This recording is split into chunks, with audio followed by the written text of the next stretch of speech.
નમસ્કાર મિત્રો, આપનું સ્વાગત છે મારી નવી ચેનલ જ્યોતિકી પાઠશાલામાં। આજે આપણે જોઈશું કરંટ અફેર્સના કેટલાક મહત્વપૂર્ણ પ્રશ્નો। તો શરૂ કરીએ। 1. ગ્લોબલ ઇનોવેશન ઇન્ડેક્સમાં ભારતનો ક્રમ કયો છે? 38મો। 2. તાજેતરમાં સેન્ટ્રલ રેલવેએ મહારાષ્ટ્રના સોલાપુર ડિવિઝનમાં કઈ સિસ્ટમનું ટ્રાયલ હાથ ધર્યું? આન્સર છે કવચ સિસ્ટમ। 3. તાજેતરમાં ભારત અને મોરેશિયસે કયા સેટેલાઇટ ટ્રેકિંગ સ્ટેશન બનાવવા માટે કરાર પર હસ્તાક્ષર કર્યા? આન્સર છે ડિએગો ગાર્સિયા નજીક। 4. તાજેતરમાં ગુજરાત વિદ્યાપીઠના સાદરા કેમ્પસ ખાતે કયા રમતોત્સવનો ઉદ્ઘાટન સમારોહ યોજાયો? ખેલ ભારતી 2025। 5. તાજેતરમાં વડાપ્રધાન મોદીએ રાષ્ટ્રીય ગ્રામીણ આરોગ્ય મિશનની સ્વસ્થ નારી સશક્ત પરિવાર યોજના હેઠળ કઈ યોજના લોન્ચ કરી? સુમન સખી ચેટબોટ। વડાપ્રધાન નરેન્દ્ર મોદીનો જન્મદિવસ કયો છે? આન્સર છે 17 સપ્ટેમ્બર।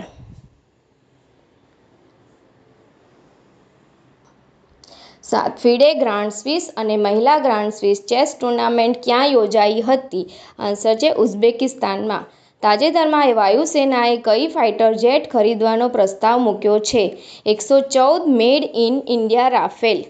9મો છે સંયુક્ત રાષ્ટ્રના મહાસચિવ એન્ટોનિયો ગુટેરેસે કોને યુએન વુમનના એક્ઝિક્યુટિવ ડાયરેક્ટર તરીકે નિયુક્ત કર્યા છે? ડોક્ટર સીમાસામી બાહોસને। 10. કોટક મહિન્દ્રા બેંકની કઈ એપ વિશ્વની ત્રીજી સૌથી વધુ ડાઉનલોડ થયેલી બેન્કિંગ એપ બની?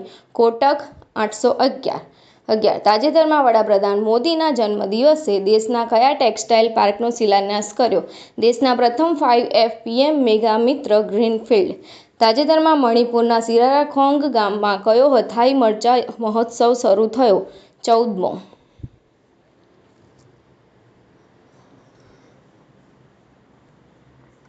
સ્વચ્છતા હી સેવા 2024 અભિયાનની થીમ શું છે?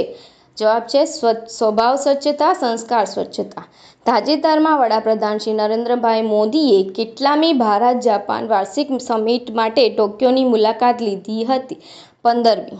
તાજેતરમાં આદિજાતિ બાબતોના મંત્રાલય દ્વારા શરૂ કરાયેલ ભારતના પ્રથમ AI સંચાલિત આદિવાસી ભાષા અનુવાદનું નામ શું છે? આદિવાણી। તો મિત્રો, થેન્ક યુ। જો વિડીયો તમને ગમ્યો હોય તો લાઈક કરજો, શેર કરજો અને સબસ્ક્રાઈબ કરજો।